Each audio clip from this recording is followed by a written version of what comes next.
Aitäh, austatud publikum. Mina olen Robin Kielen, ma olen zooloogia ja ökoloogia doktor ja liitusin selle projektiga puhtalt selle projektiga, ehk siis geoloogiateenistuses muidu tavapäraselt ei tööta.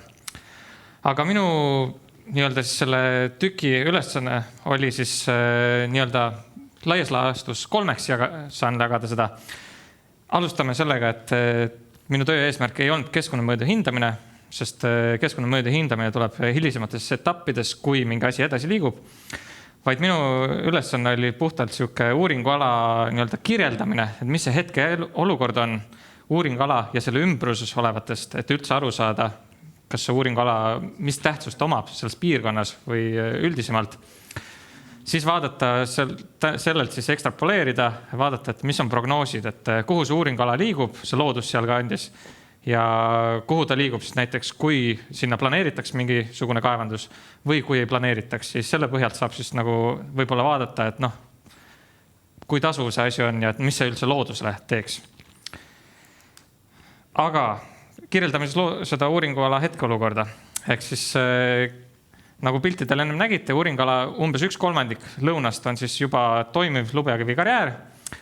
Heidelberg Materials tegutseb seal juba kaua ja tegelikult uuringuala üldiseloomus on see, et ta juba on tegelikult mõjutatud igasugusest inimmõjust. See, mis seal hetkel on, see ei ole ju püsiv. Ehk siis nagu ennem eelmises küsimuses öeldi, et tegelikult see Lubjakivi karjäär ka, kui ta lõpetab tegevuse, see läheb vett täis ja tegelikult seal olevad kaitsealused taime- ja loomaliigid, kes tegelikult hetkel seal Lubjakivi karjääris elavad, need ka kaotavad oma elukoha tegelikult. Ja nagu näha, nagu ka öeldud, et tegelikult siin on juba tehtud ka taastamiskava.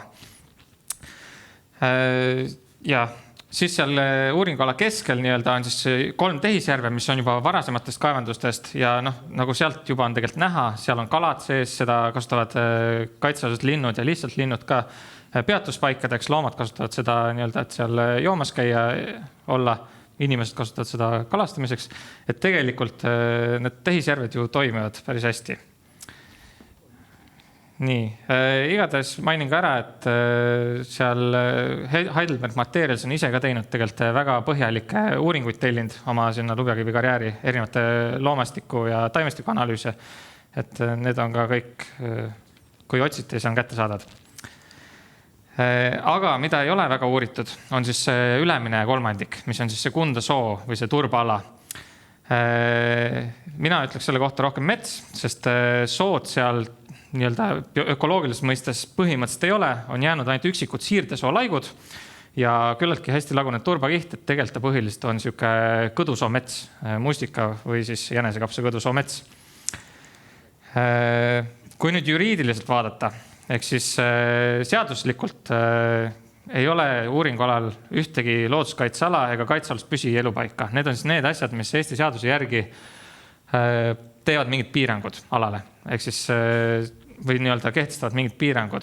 Ehk siis neid hetkel ametlikult ei ole kogu sellel uuringualal. Eesti looduse infosüsteemis, mida siis haldab Keskkonnaagentuur, aga Keskkonnaamet kasutab ka seda. Selle kohaselt on teada siis hästi mitu 2. ja 3. kaitsekategooria liigi leiu kohta, aga need leiukohad iseenesest mingit otsest juriidilist kaitset ei tekita, aga see tekitab seda, et lihtsalt kui seal midagi tegema hakatakse, siis peab Keskkonnaametiga kooskõlastama, sest nemad vaatavad üldpilti, kuidas Eestis sellel liigil läheb ja siis annavad oma suunised, et mida teha. Aga otsest kohest piirangut see ei tekita. Mis on nüüd huvitav ja mis on minu jaoks ka põnev koht, on see, et uuringala kesk- ja põhjaosast on läbi tõmmatud 2 ida-lääne suunalist rohevõrgustiku koridori. Miks see tähtis on see, et tegelikult kui vaadata seda piirkonda üldisemalt, siis ta on küllaltki suures osas põllumajandusmaa, mis tähendab seda, et tegelikult seal loomadel ja ka taimedel ei ole leviku koridore või selliseid ohutuid kohti, kus nad saavad liikuda. Ehk siis geneetiline triiv on pärsitud ja üldse see ökosüsteem on seal natukene lõhestatud. Ehk siis neid rohevõrgustiku koridore on niigi vähe seal piirkonnas ja uuringualast juba lähevad 2 tükki läbi. Need on tegelikult rohevõrgustik on teoreetiline kaardile pandud, aga seda annab ka testida ja vaadata, et kas see töötab ja seda me oleme ka teinud selle uuringu raames. Eks uuringu raames, et üldse seda rohevõrgustik koridori hinnata ja üldse seda metsa nii-öelda seisukorda hinnata ja ümbritsevate seisukorda hinnata. Me tegime 3 aasta jooksul elurikkuse hinnanguid nendes metsades ja koosluse täielikkuse hinnanguid. Miks ainult metsades praegu? Sest nagu ma enne ütlesin, Lubjakivi karjääris tegelikult Heidelberg Materials on juba tellinud päris põhjalikud uuringud Eesti suurtele ekspertide käest, et siis ma usaldasin nende arvamust. Aga metsas ei olnud ja elurikkuse hinnangul ja ka koosluse täielikkuse hinnangul, ehk siis üks on niisugune hetkeolukord, koosluse täielikkus, see näitab natukene nagu seda prognoosi, et kuhu see asi liigub. Tegelikult Kundasoo mets ja tema ümbritsevad metsad on alla keskmise tervikliku süsteemi. Maakeeli tähendab see, et nad on väga kõva inimmõju all. Ehk tihti on nad majandusmetsad, 75% ulatuses täiesti. Ja mida see nüüd siis, kuidas sellest aru saada, see tähendab seda, et need kooslused ei ole väga stabiilsed. Nad ei ole leidnud oma tasakaalupunkti. Ehk siis, kui tekib mingi häiring, ala, kulupõleng või üleujutus või mis iganes tuulemurd, siis tema taastumine on palju pikem, kui oleks nii-öelda looduslikult toimival ökosüsteemil. Ja kuna ta on ka rohevõrgustiku koridorid on sealt nii-öelda see piirkond on sellest, seal on hästi vähe nii-öelda metsast ala või niisugust üldse looduslikku ala, siis tegelikult seal on ümbritsevat liigipank on vähe, ehk siis seal liigirikkust ümbruskonnas kui ka seal kohas on vähem, kui tegelikult võiks olla sellistes kooslustes, mis tähendab ka, et selle taastumine, et kui mingi häiring toimub, et see mets nüüd saavutaks selle staadiumi või selle seisukorra, mis ta praegu oli, see võtab palju kauem aega, kui läheks nii-öelda paremates tingimustes metsades. Aga uuringu see oli siis kõik nii-öelda selle uuringuala sees, Aru lõuna laiendatud uuringuala. Mis sealt väljaspool, kuna me tegime neid välitöid ka väljaspool, et aru saada, et kuidas ta suhestub ülejäänud nii-öelda alaga. Väljaspool on umbes 200 meetri kaugusel on üks merikotka püsielupaik juba registreeritud Keskkonnaameti pool toimib. Merikotkas on siis esimese kaitsekategooria liik ja kuna ta on seal ju kirjeldatud püsielupaik, siis sellele on ka sihtkaitsevööndi piirangud, mis seadusest tulenevad. Aga need otseselt seda uuringuala ei mõjuta, sest merikotkas tegelikult elab kasutab päris suurt ala oma toidupangaks. Ehk siis, ma selle kohe peatuma ei hakka.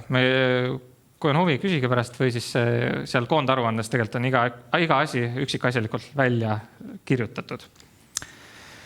Uuringulast vahetult idas voolab siis Kundajõgi, nagu te ennem kuulsite. Ja mis Kundajal on see, et ta kuulub temas on Natura 2000 kaitse eesmärgid.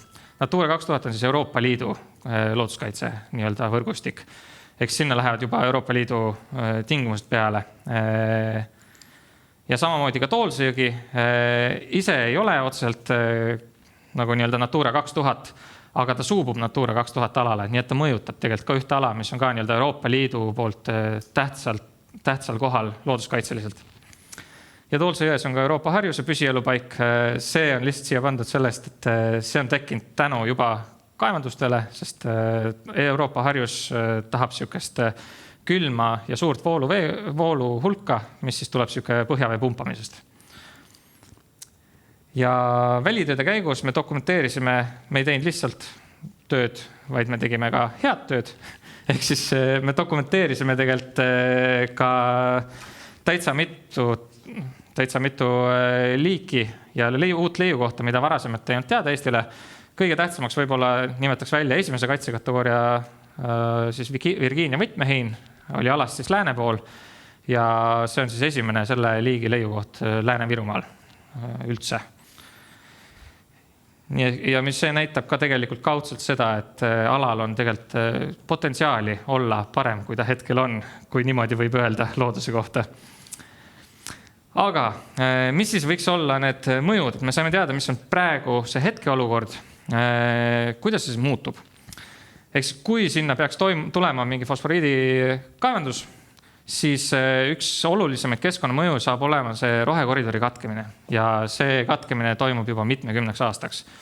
Ma tean, et siin tegelikult muidu prognoosid puhaselt on see, et kaevandatakse 8 aastat põhitsenaariumi poolt ja selle samal ajal ka täidetakse, aga selleks, et loodus seal taastub, see võtab natuke kauem aega, et puud kasvavad, taimed kasvavad, kooslused ikkagi vajavad natukene aega, et seal sobituda omavahel, et tekiks toimiv süsteem. Ja see on tähtis just sellepärast, et Kundasoo mets, mis on siis seal põhja pool, see on tegelikult oluline elupaigana ja ka rändekoridorina, nagu näitavad kõik need meie uuringud. Pildil lihtsalt tegime koostööd ka Tartu Ülikooli looduskaitseosakonnaga ja nemad on teinud siukse väga võimsa statistilise prognoosi kogu Eesti metsade kohta, et kui suur on tõenäoliselt Eesti metsad praeguste stsenaariumitega elavad üle 80 aastasteks aastaks 2050 ja nad lahkel load siis lõikasid sellest Eesti kaardist selle meie piirkonda välja, et oleks näha, et tegelikult kui seal mingit kaevandust ei toimuks, siis 2050 aastaks on seda metsa umbes see roheline osa, mis on nii-öelda üle 80 aastane vana mets. Vana on suhteline, aga mis on veel üks probleemkoht on siis mõju Toolse jõele, nagu eelnevalt ka saite aru, et eelnevast ettekandest, et seda jõge hakatakse mõjutama füüsiliselt nii-öelda vooluhulga muutusega, kui siis ka keemiliselt võib-olla. Ehk siis kuna ta suubub Natura alale, siis on vajalik sinna tellida Natura eelhinnang, et uuringuid on vaja veel teha. Aga on ka positiivsed asju. Eks nagu enne ütlesin, Toolse vesi, tegelikult Toolse jõgi harjus elab seal tänu sellele, et sinna pumbatakse külma põhjavett ja põhjavee pumpamine võib parandada veel rohkem seal elavate kalade olukorda, aga see on jälle ajutine, et see kaevendamine on lõputu. Kui see lõpeb, siis see veevoog lõpeb ja need kalad siis seal nii-öelda lähevad ära. Aga hästi oluline on see, et me ikkagi seirame ja vajadusel puhastame siis jäätmehoidlast väljuvaid veevooge nii tööstuse perioodil kui ka pärast. Mis siis saab nendest kaitsealustest taimeliikidest, mis me leidsime? Loomaliikidega natuke lihtsam, nemad liiguvad, siis otsivad paremaid kohti. Taimeliikidega on võimalik leevendada neid mõjusid, neid näiteks ümber istutades või siis luues muudel kõrvale aladele kompensatsioonialasid, kus siis see populatsioon säilib või saab taastuda.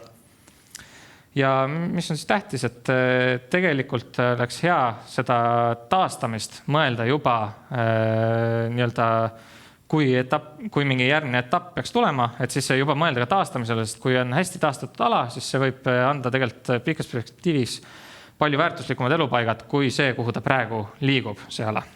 Aga selle poolt minu kiire vuramine ja aitäh!